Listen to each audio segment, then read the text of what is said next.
आदिदेव नमस्तुभ्यं प्रसीद मम भास्कर दिवाकर नमस्तुभ्यं प्रभाकर नमोस्तुते सप्तास्वरथमारूढं प्रचण्डं कश्यपात्मजं श्वेतपद्मधरं देवं तं सूर्यं प्रणमाम्यहम् लोहितं रथमारूढं सर्वलोकपितामहं महापापहरं देवं तं सूर्यं प्रणमाम्यहम् त्रैगुण्यं च महासूरं ब्रह्म विष्णु महेश्वरं महापापहरं देवं तं सूर्यं प्रणमाम्यहम् रुहितं तेजसां पुञ्जं वायुमाकाशमेव च प्रभुं च सर्वलोकानां तं सूर्यं प्रणमाम्यहम् बन्दूकपुष्पसङ्काशं हारकुण्डलभूषितम् एकचक्रधरं देवं तं सूर्यं प्रणमाम्यहम् विश्वेशं विश्वकर्तारं महातेजः प्रदीपनं महापापहरं देवं तं सूर्यं प्रणमाम्यहम् तं सूर्यं जगतां नाथं ज्ञानविज्ञानमोक्षदं महापापहरं देवं तं सूर्यं प्रणमाम्यहम् सूर्याष्टकं पठे नित्यं ग्रहपीडा प्रणाशनम् अपुत्रो लभते पुत्रं दरिद्रो धनवान् भवेत् अमिषं मधुपानं च यः करोति रवेर्धिने सप्तजन्म भवेद्रोगी जन्म कर्म दरिद्रता त्रितैलमधुमांसानि हस्त्यजेस्तुरवेर्धिने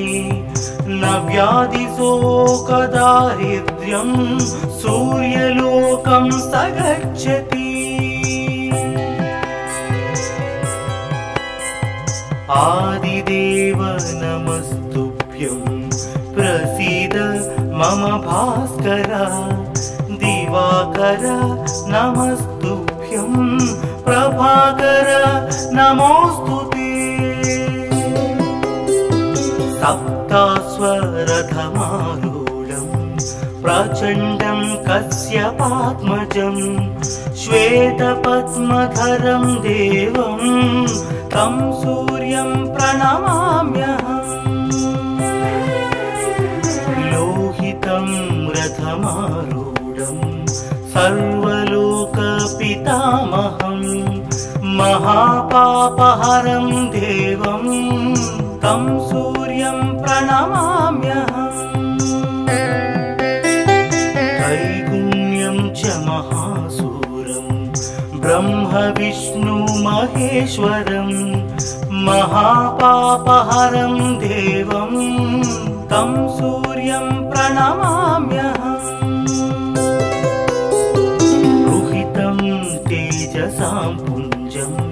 वायुमाकाशमेव च प्रभुं च सर्वलोकानां तं सूर्यं प्रणमाम्यहम् बन्दूकपुष्पसङ्काशं हारकुण्डलभूषितम् एकचक्रधरं देवं तं सूर्यं प्रणमाम्यहम् विश्वेशं विश्वकर्तारं महातेजः प्रदीपनम् महापापहरं देवं तं सूर्यं प्रणमाम्यहम्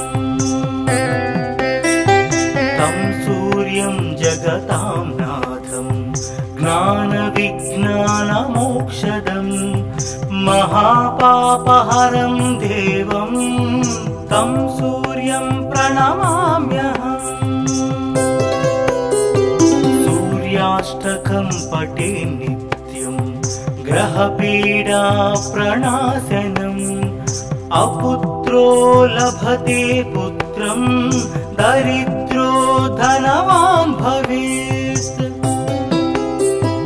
अमिषं मधुपानं च यः करोति रवेर्धिने सप्त जन्म भवेद्रोगी जन्म कर्म दरिद्रता मधुमांसानि हस्त्यजेस्तुरवेर्धिने न व्याधिशोकदारिद्र्यं सूर्यलोकं स गच्छति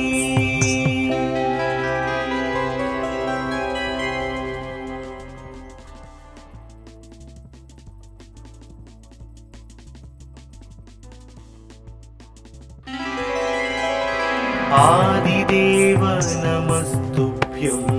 प्रसीद मम भास्कर दिवाकर नमस्तुभ्यं प्रभाकर नमोस्तुते सप्तास्वरथमारूढं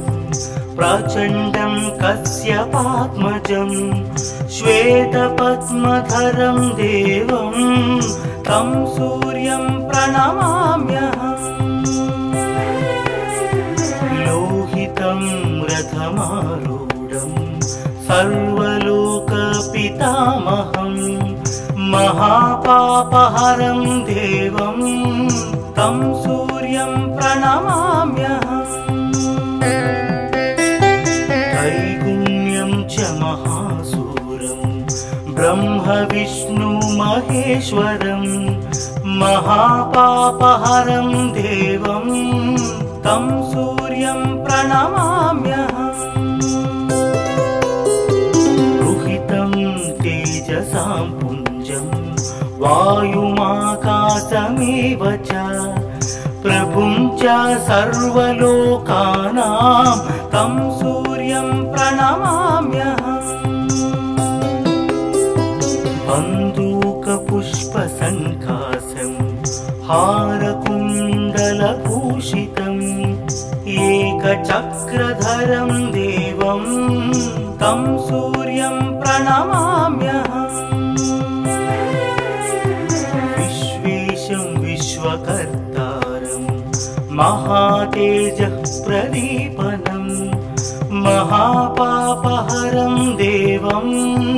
तं सूर्यं प्रणमाम्यहम् तं सूर्यं जगतां नाथं ज्ञानविज्ञानमोक्षदम् महापापहरं देवं तं सूर्यं प्रणमाम्यहम् सूर्याष्टकं पठे नित्यं ग्रहपीडा प्रणाशनम् अपुत्रो लभते पुत्रं दरिद्रो धनवान् भवेत् अमिषं मधुपानं च यः करोति रवेर्धिने सप्त जन्म भवेद्रोगी जन्म कर्म दरिद्रता मधुमांसानि हस्त्यजेस्तुरवेर्धिने न व्याधिशोकदारिद्र्यं सूर्यलोकं स गच्छति आदिदेव नमस्तुभ्यं प्रसीद मम भास्कर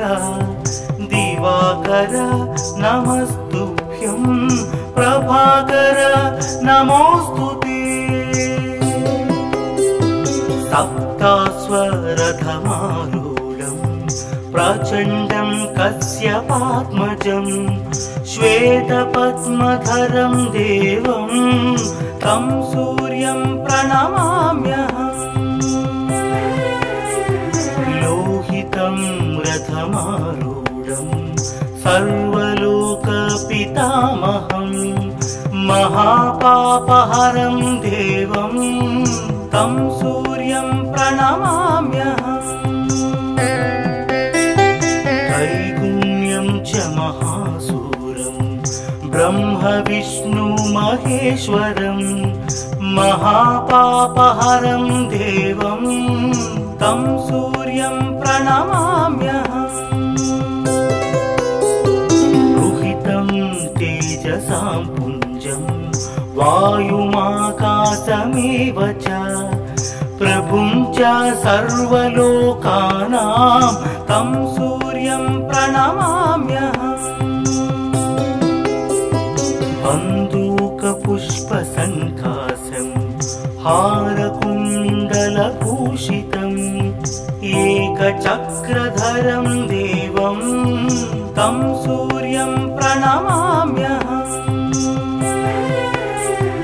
विश्वेशं विश्वकर्तारं महातेजः प्रदीपनं महापापहरं देवं तं सूर्यं प्रणमाम्यहम् तं सूर्यं जगतां नाथं ज्ञानविज्ञानमोक्षदं महापापहरं देवं तं सूर्यं प्रणमाम्यहम् सूर्याष्टकं पठे नित्यं ग्रहपीडा प्रणाशनम् अपुत्रो लभते पुत्रं दरिद्रो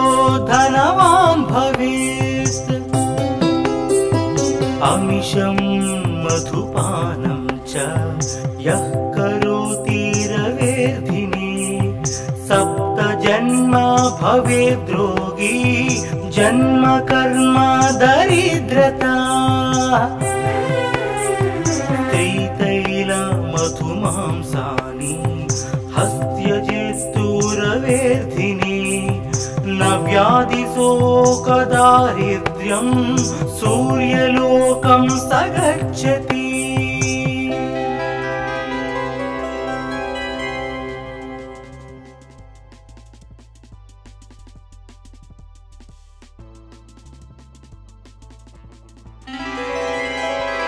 आदिदेव नमस्तुभ्यं प्रसीद मम भास्कर दिवाकर नमस्तुभ्यं प्रभाकर नमोऽस्तुते सप्तास्वरथमारूढं प्रचण्डं कश्यपात्मजं श्वेतपद्मधरं देवं तं सूर्यं प्रणमाम्यहम्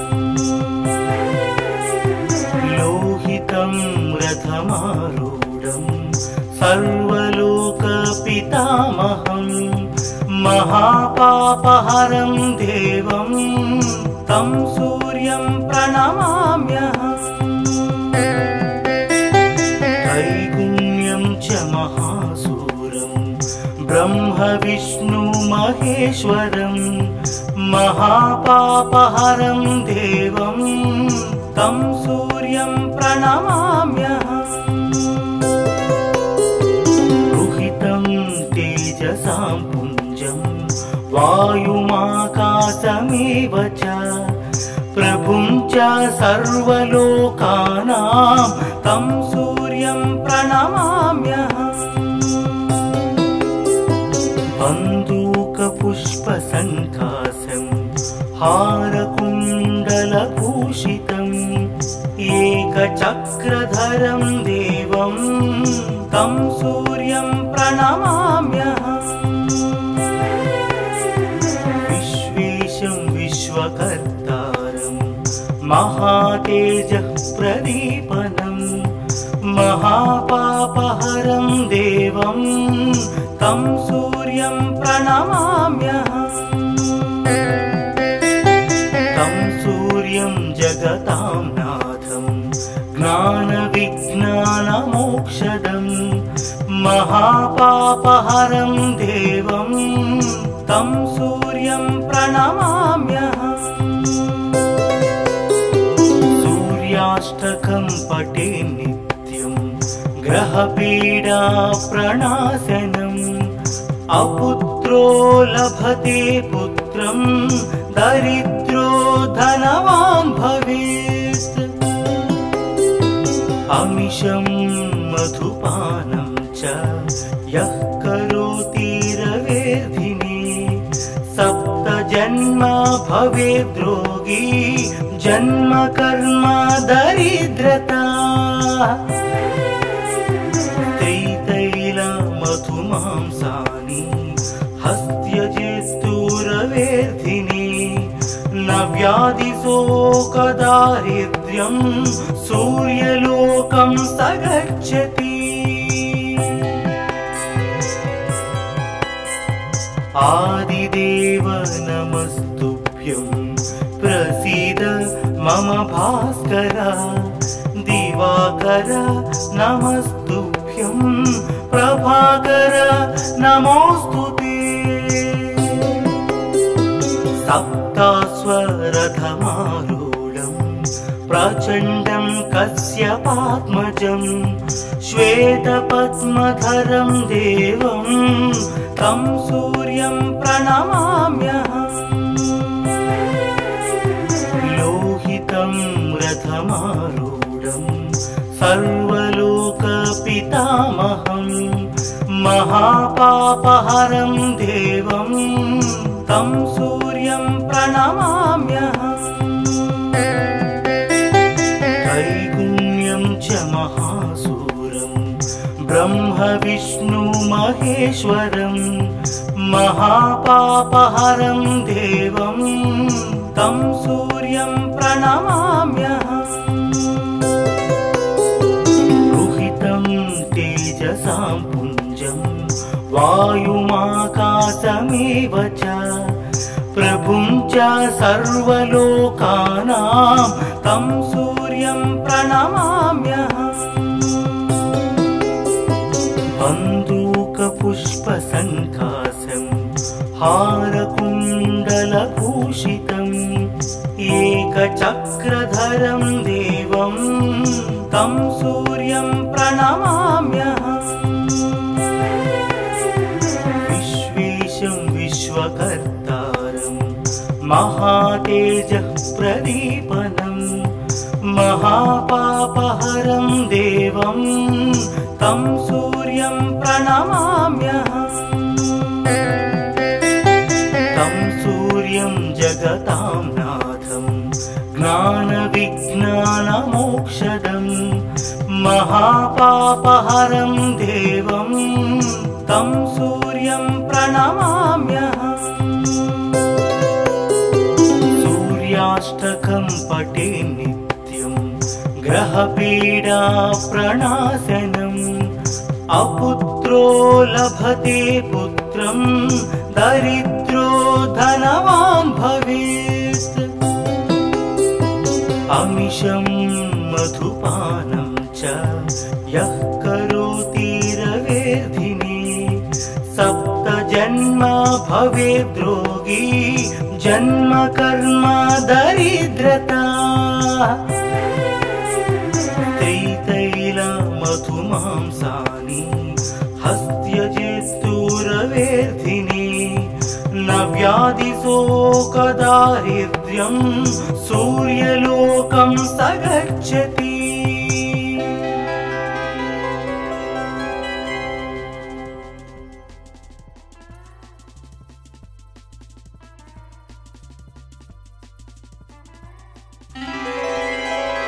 आदिदेव नमस्तुभ्यं प्रसीद मम भास्कर दिवाकर नमस्तुभ्यं प्रभाकर नमोऽस्तुते